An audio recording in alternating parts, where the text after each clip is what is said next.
Imagine standing at the edge of a new beginning, a new habit, a bold decision, a life-changing path.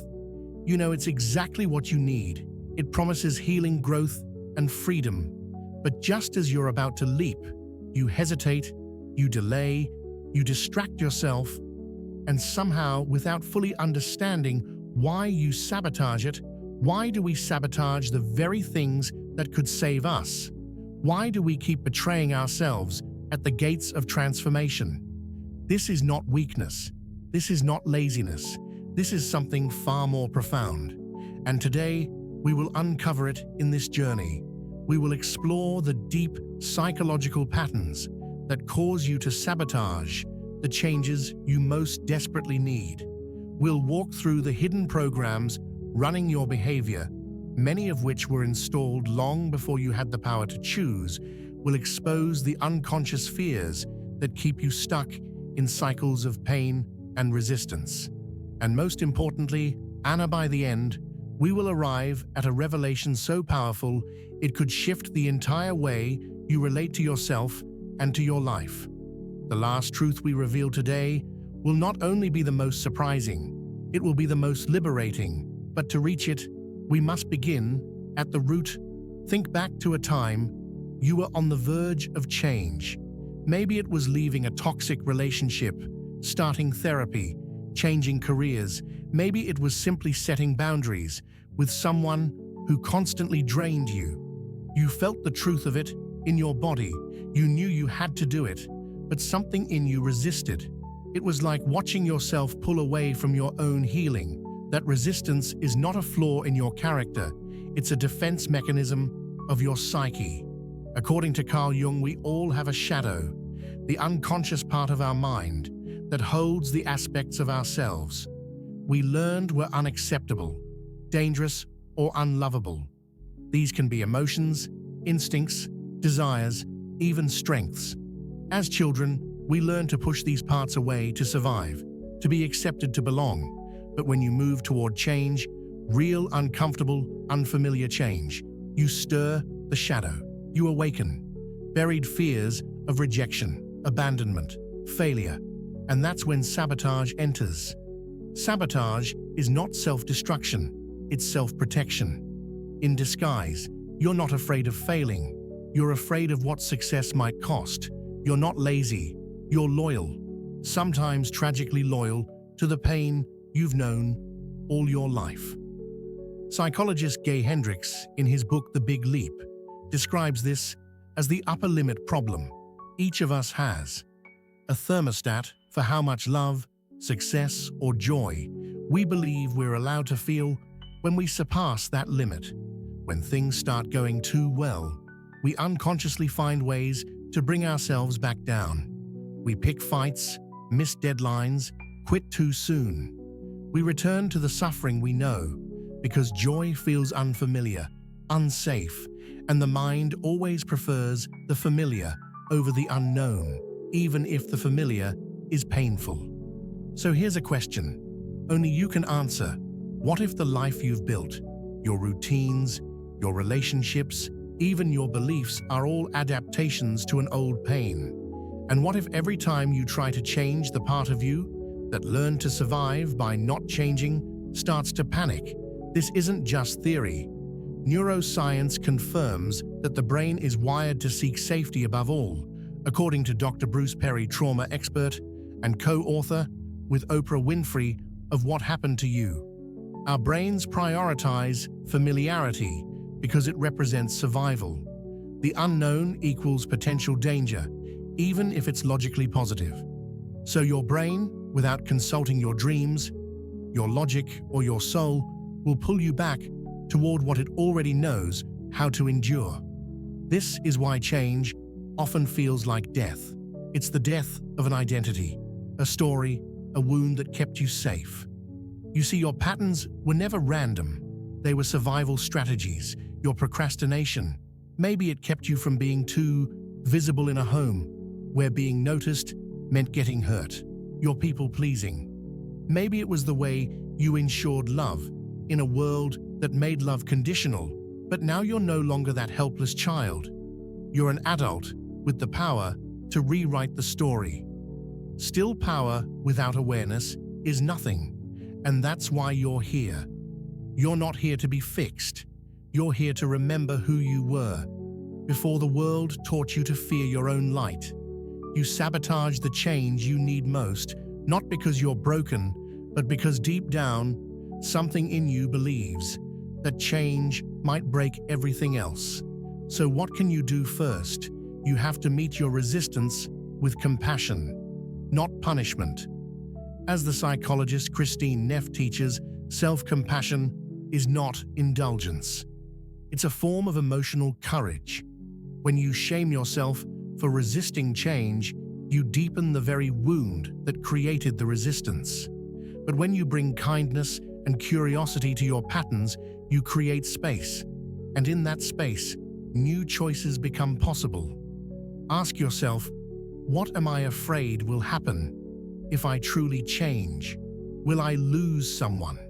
Will I no longer recognize myself? Will I finally have to take responsibility for the life I've postponed?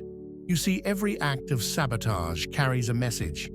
It's a part of you saying that I'm afraid not of the goals, but of what it might cost to reach it. And this is where transformation begins. Not by pushing harder, but by listening deeper, by honoring the parts of you that were just trying to survive. So, before we go further, I want you to sit with this question. What pain would I have to confront if I actually stopped sabotaging myself? Because here's the truth. The changes you need the most will require you to let go of the person you had to become just to survive.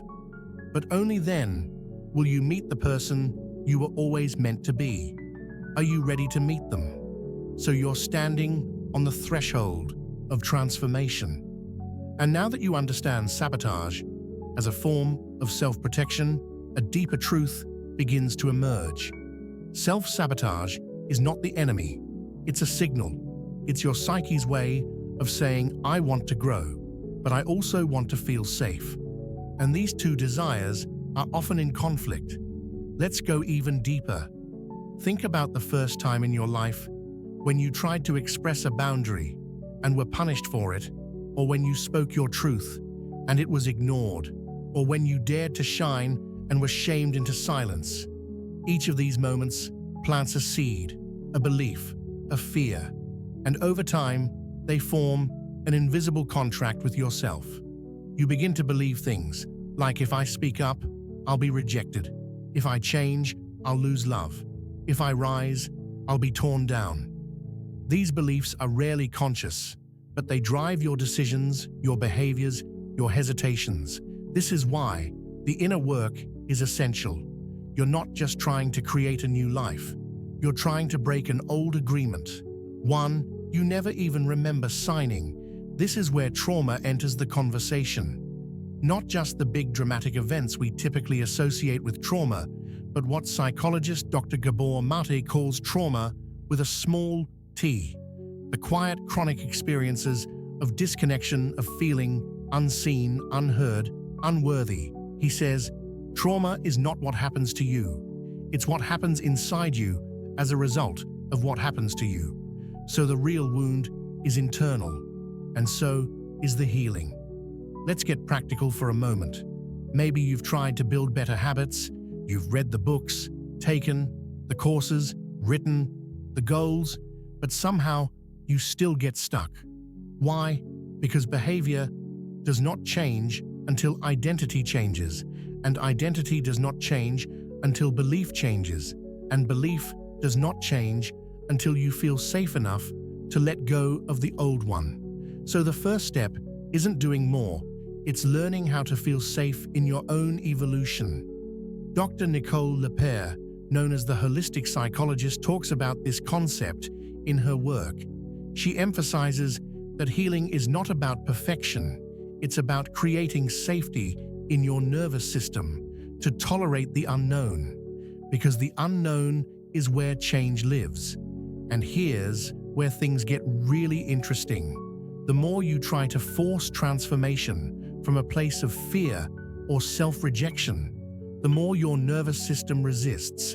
It sees the effort, not as freedom, but as threat. This is why many people cycle through self-help, endlessly reading book after book, consuming more knowledge, but never quite crossing into action, because they're trying to change from the neck up while the body still remembers the fear. And so real transformation must involve the whole self, body, mind, and soul. That means slowing down, feeling the resistance, noticing what stories arise when you try to move forward. Stories like, "I'll never be good enough. I always mess things up. Nothing ever works for me." Where did those stories begin? Whose voice is that in your head? Because most of the time, it's not yours. It's an echo of someone who didn't believe in you, someone who projected their fears onto you, someone who made you doubt your power because they were afraid of their own. And now you carry that echo like it's your own voice, but it's not. You can release it. You can rewrite it. Let me ask you this. If you could speak to the version of yourself that always sabotages, what would they say? Would they sound angry, scared? Would they just want to be heard? Many people find that when they finally sit with that part of themselves, not judge it, not suppress it, just listen, something incredible happens. That sabotaging voice softens because it was never trying to hurt you. It was trying to protect you, like an overbearing parent who yells at a child to keep them from getting hurt. The intention isn't evil. It's outdated, misguided. But once you see that, you gain power over it, and that power comes from presence.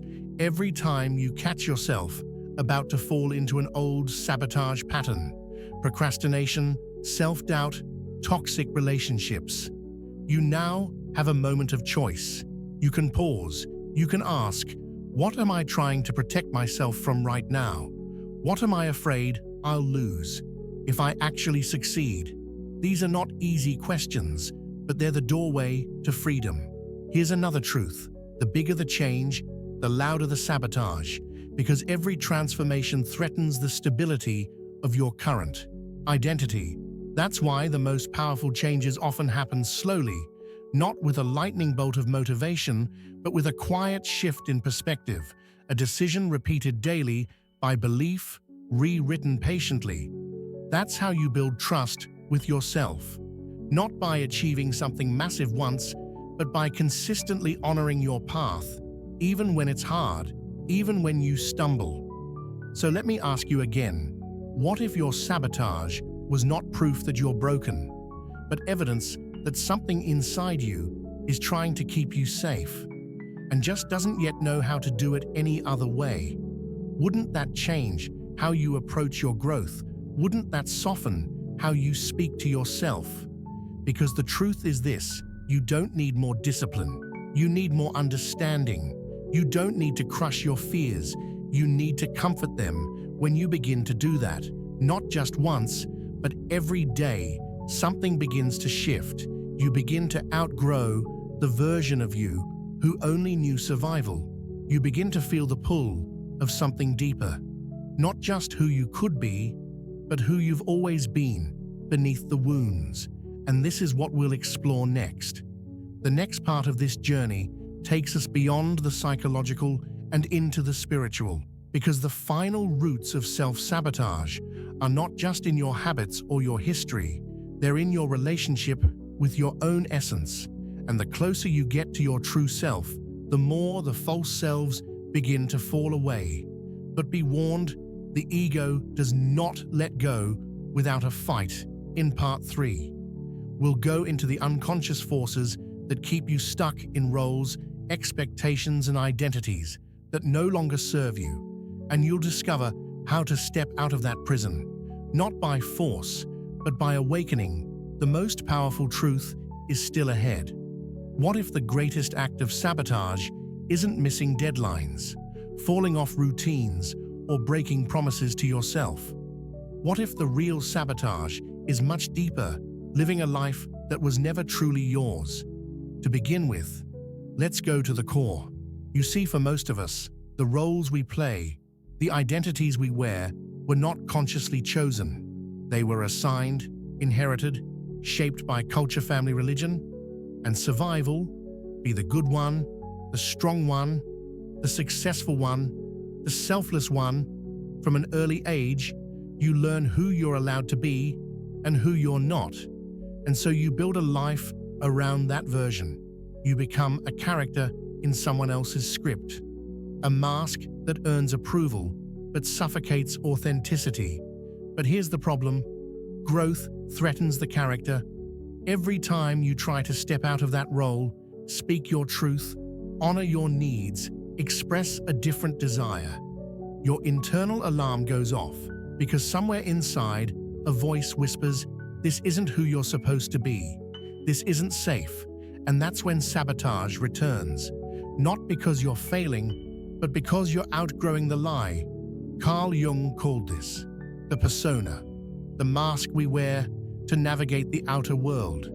It helps us function, but it's not the whole of who we are. And when you begin to change, truly change, the persona starts to crack, but underneath it, something more real is waiting. This process isn't just psychological, it's deeply spiritual, because change is not simply about doing more, it's about becoming more of who you are and less of who you learn to pretend to be. But there's risk in authenticity. When you take off the mask, you risk being seen and rejected. And so unconsciously, we cling to sabotage because it delays that risk. It lets us keep one foot in the familiar, even if the familiar is quietly killing us. Let's make this real. Imagine a woman who's been in a relationship for years. She knows it no longer serves her. It drains her, limits her.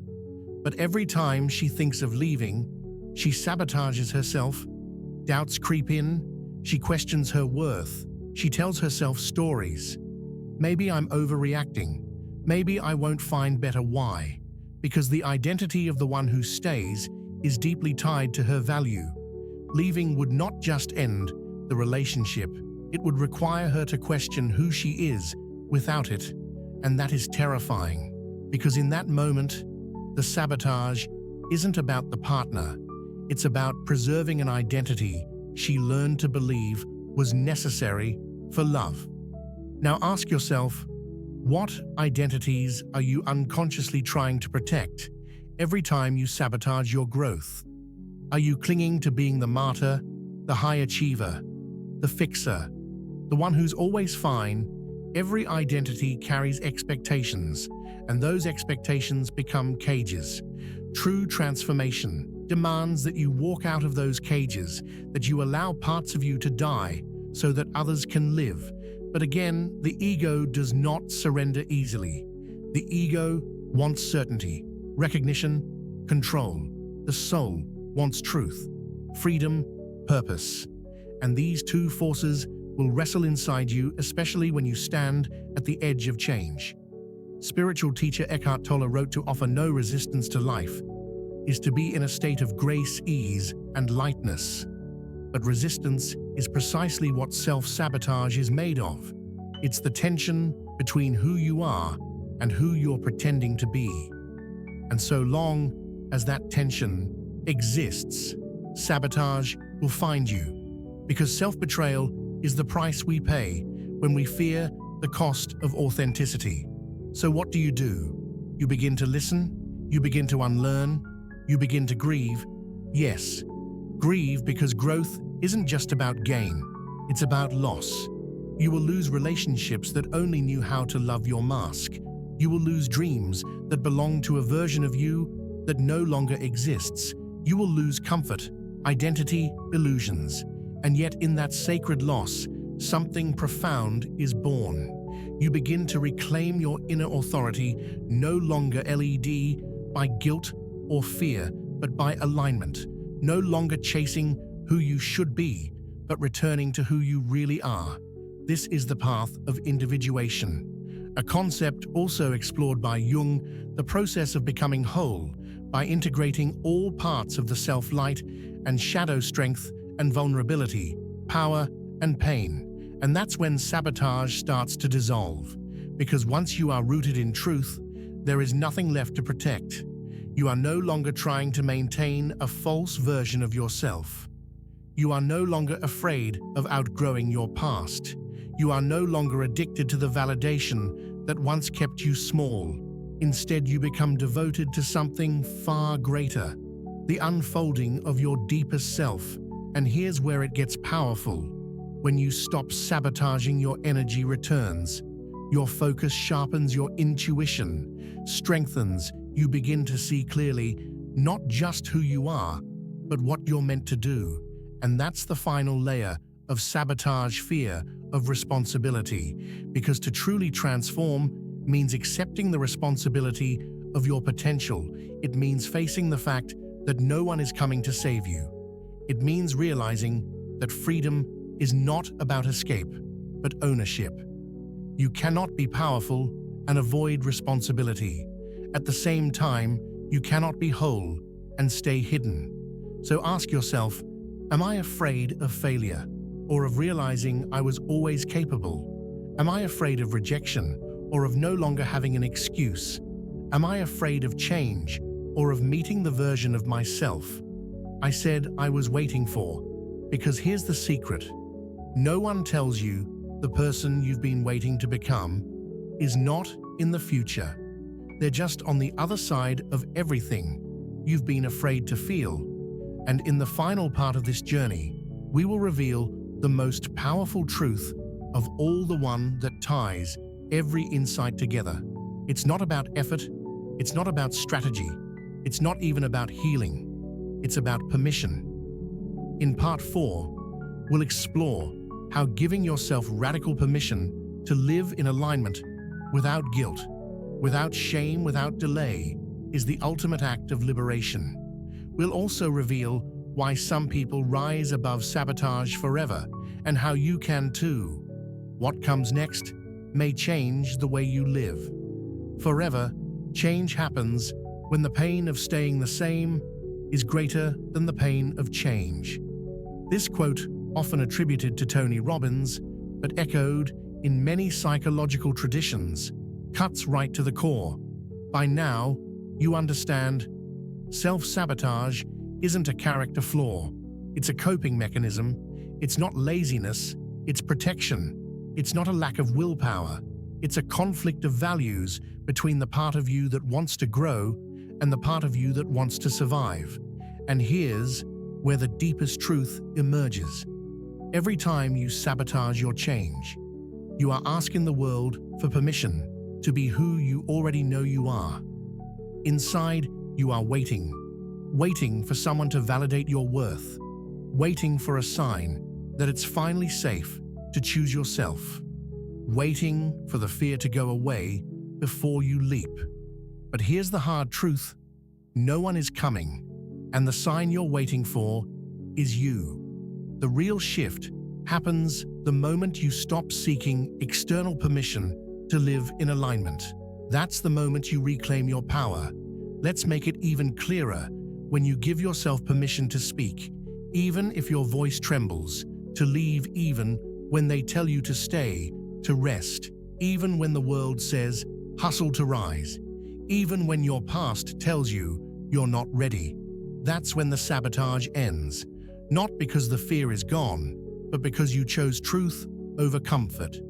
Psychologist Abraham Maslow, famous for his hierarchy of needs, once said, "In any given moment, we have two options: step forward into growth or step back into safety." And here's the secret: most people step back, not because they don't want growth, but because they've never learned how to feel safe in it. That's why your inner work is sacred. You're not just trying to build better habits or achieve goals, you're rewiring your very relationship with change. You're teaching your nervous system that it's safe to evolve. You're teaching your inner child that you won't abandon them when you rise. You're teaching your subconscious that the old patterns don't own you anymore. And above all, you're teaching yourself how to trust your becoming. So let me ask you one final time: what would your life look like if you no longer needed permission? What would happen if you stopped asking, "Am I allowed?" and started declaring, "I choose"? Because here's what the most resilient people understand: change doesn't come from force, it comes from alignment. When your choices, your values, and your vision for the future finally speak the same language. That's when sabotage loses its grip. Not overnight, not perfectly, but consistently, deeply and permanently. And here's the ultimate revelation: the person you're trying to become, they already exist. They're not out there, waiting in the future. They're inside you, waiting for your permission to be seen, heard, and lived. Every step you take toward them, no matter how small, weakens the voice of sabotage. Every moment of alignment is a vote for the real you. And if you feel lost, uncertain, scared, good, it means you're doing it right. Because transformation is not about becoming someone else. It's about remembering who you were before the world taught you to doubt. And that remembering, it's holy work. So if you take nothing else from this journey, take this: you are not your fear. You are not your wounds. You are not your past. You are the awareness beneath all of it. The one who sees, the one who chooses, the one who creates. Your sabotage is not the end. It's the beginning. It's the invitation to turn inward, to slow down, to ask, what do I need to feel safe enough to grow? And when you answer that question over and over, you build a new kind of life, one not built on punishment, but compassion, not on pressure, but presence, not on who you should be, but on who you truly are. That is your power, that is your freedom, and that is why, no matter how many times you've sabotaged yourself in the past, today can be the first day you choose differently, because the truth is simple, and it's yours now. You are ready, you always were. The only thing missing was your permission, and now that you've given it, there's no limit to what you can become. Thanks for staying to the end.